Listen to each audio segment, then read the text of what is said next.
Good morning बच्चों। कल हमने हिंदी में चैप्टर नंबर 12 की एक्सरसाइज के क्वेश्चन नंबर 1, 2, 3 एंड 5 को कर लिया था। आज मैं आपको कराने वाली हूँ हिंदी में चैप्टर नंबर 12 की लैंग्वेज स्किल की एक्सरसाइज और क्वेश्चन नंबर 4। तो अब हम सबसे पहले करेंगे लैंग्वेज स्किल की एक्सरसाइज। तो देखिए, इसमें आपका फर्स्ट क्वेश्चन क्या है, समान तुक वाले शब्द सोचकर लिखिए। समान तुक वाले शब्द सोचकर लिखिए, यानी कि राइमिंग वर्ड्स आपको लिखने हैं। आप बहुत सारे राइमिंग वर्ड्स लिख चुके हैं, है ना? तो अब तो आपको आ गए होंगे। जैसे आपके पास फर्स्ट वर्ड है भैया। भैया का राइमिंग वर्ड क्या होगा? भैया, भैया का क्या होगा? मैया। मम्मी को हम क्या बोल सकते हैं? मैया, है ना?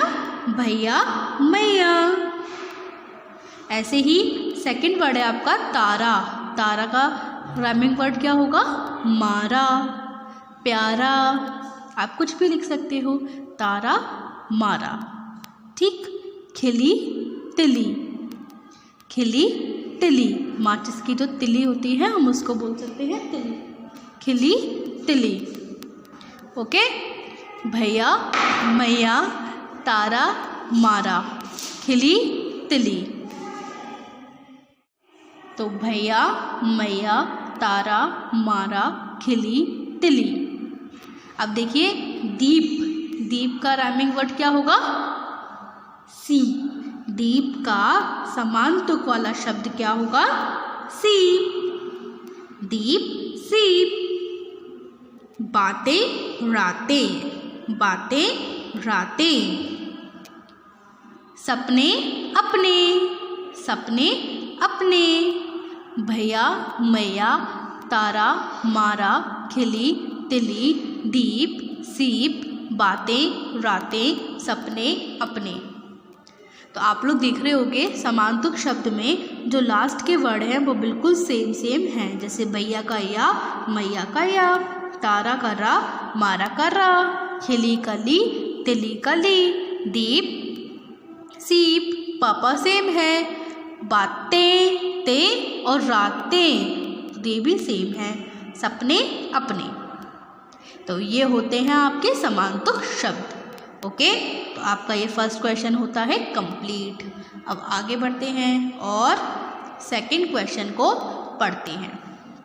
देखिए क्या है आपका सेकंड क्वेश्चन, दिए गए शब्दों के अनेक रूप लिखिए। यानी कि अब आपको क्या लिखने हैं? प्लूरल्स लिखने हैं। जैसे एक शब्द हो गया, जैसे मैं आपसे बोलूं कि आप एक पेंसिल मुझे दे दीजिए, तो पेंसिल हो गया आपका सिंगुलर शब्द, यानी कि एक शब्द।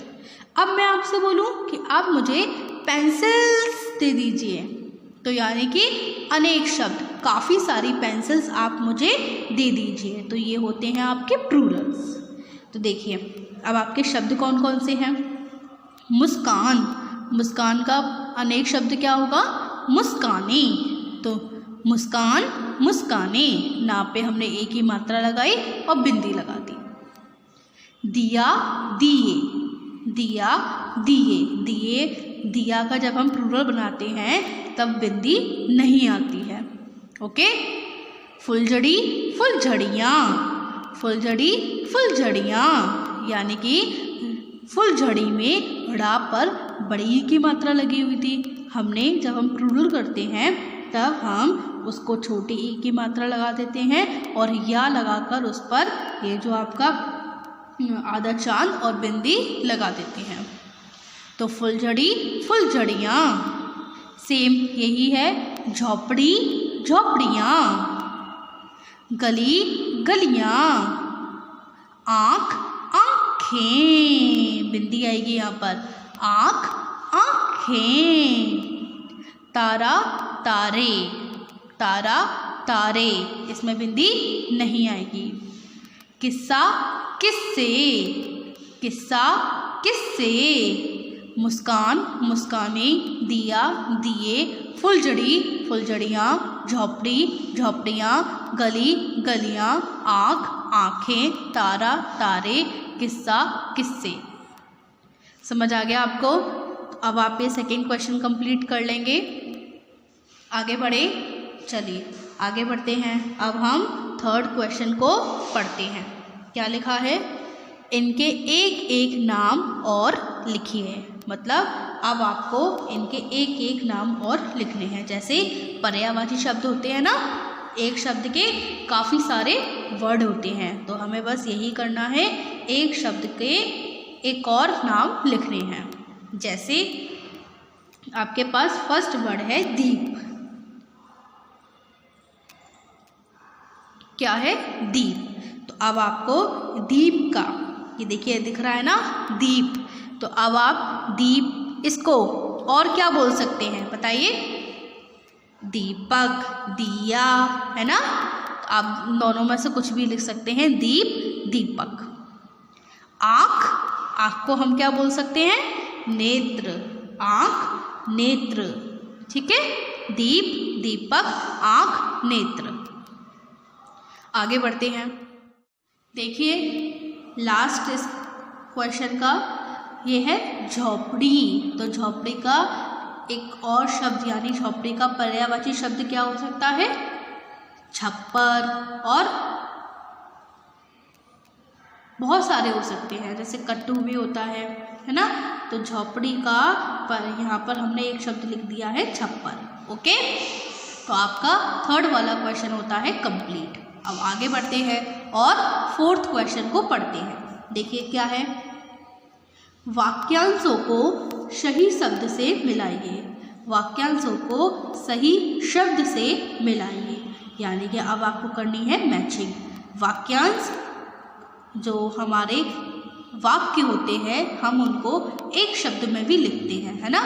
वाक्यांश को हम एक शब्द में भी लिख सकते हैं। जैसे जन्मदिन। जन्मदिन का मतलब क्या होता है? जिस दिन किसी का जन्म हुआ हो। तो हम इतना बड़ा ना बोलकर एक शब्द बोल देते हैं जन्मदिन। ओके, तो हमें इन वाक्यांश के सही शब्द से मिलाना है, यानी कि हमें वाक्यांश पढ़ने हैं और इनमें से एक सही उत्तर यानी कि आंसर ढूंढना है और उसको उससे मिला देना है। पर मैचिंग आपको ऐसे नहीं करनी है, मतलब मिलाना नहीं है, आप नंबर डालेंगे। मैचिंग में क्या करेंगे? नंबर डालेंगे। ओके, जैसे अब मैं एक एक करके वाक्यांश पढ़ती हूँ। दीपों की अवली पंक्तियाँ। दीपों की अवली पंक्तियाँ, ये क्या हो सकता है? दीपों की पंक्तियाँ। जैसे उसे हम क्या कहेंगे? जन्मदिन, पूर्णिमा, धार्मिक, दीपावली, अमावस्या। बताइए, दीपों से तो रिलेटेड दीपावली ही कर रहा है ना, तो इसका आंसर क्या होगा? दीपावली। तो ये आपका है फर्स्ट क्वेश्चन।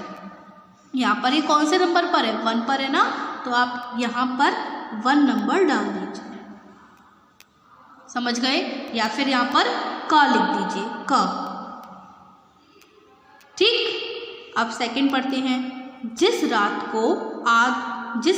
को चांद नहीं दिखाई देता है। जिस रात को चांद नहीं दिखाई देता है। आप लोगों को पता है जिस रात को चांद नहीं दिखाई देता है हम उसको क्या बोलते हैं? नहीं पता? चलिए देखते हैं। जन्मदिन, पूर्णिमा, धार्मिक या अमावस्या, क्या बोलते हैं? जिस रात को चांद नहीं दिखाई देता है हम उसको क्या बोलते हैं? अमावस्या। तो ये है आपका करेक्ट आंसर। तब आप यहाँ पर क्या लिखेंगे? ख। ये ख वाला ही तो है, इसलिए यहाँ पर लिख दीजिए ख। अब देखिए थर्ड, देखिए जिस रात को चांद पूरा दिखाई देता है। जिस रात को चांद पूरा दिखाई देता है हम उसको क्या बोलते हैं? जन्मदिन, पूर्णिमा या धार्मिक? बोलिए, जिस रात को पूरा चांद दिखाई देता है हम उसको क्या बोलते हैं? पूर्णिमा। तो ये हो जाएगा आपका ग।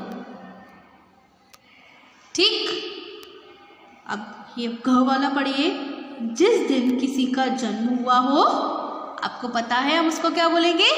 जन्मदिन। तो यहाँ पर बना दीजिए घ। लास्ट, जो धर्म से संबंधित हो उसको तो हम धार्मिक ही बोलेंगे। तो ये है आपका लास्ट वाला ड़। हो गई मैचिंग? आपको मैचिंग नहीं करनी है, मतलब इस तरीके से मिलाना नहीं है, वो बहुत गंदा हो जाता है। आप लोग बड़ी क्लास में हैं तो मैचिंग में आप बस काउंटिंग ही डालिए या क ख ग लिख दीजिए। ओके, तो आपका ये 4th क्वेश्चन भी होता है कंप्लीट। अब लैंग्वेज स्किल की आपकी सारी एक्सरसाइज हो गई हैं कंप्लीट। मैंने आपको 1 2 3 4 यानी कि 4 क्वेश्चंस कंप्लीट करा दिए हैं। अब मैं आपको कराती हूँ एक्सरसाइज का 4 वाला क्वेश्चन। ठीक, चलिए देखते हैं। देखिए बच्चों, ये था आपका क्वेश्चन नंबर 4। सोचकर बताइए क्या क्वेश्चन है। रोशनी किसका प्रतीक है? रोशनी किसका प्रतीक है? बताइए मुझे, रोशनी किसका प्रतीक है? देखिए, आप इस क्वेश्चन में आंसर लिखेंगे रोशनी खुशियों, उजाले और सच्चाई का प्रतीक है। रोशनी खुशियों, उजाले और सच्चाई का प्रतीक है। ओके, समझ में आ गया आपको? तो अब आपको होमवर्क में क्या करना है? आपको होमवर्क में चैप्टर नंबर 12 के एक्सरसाइज का क्वेश्चन नंबर 4 और लैंग्वेज स्किल की एक्सरसाइज करनी है। ओके, तो अब मैं आपको मिलूँगी अपनी अगली वीडियो में। जब तक के लिए गुड बाय।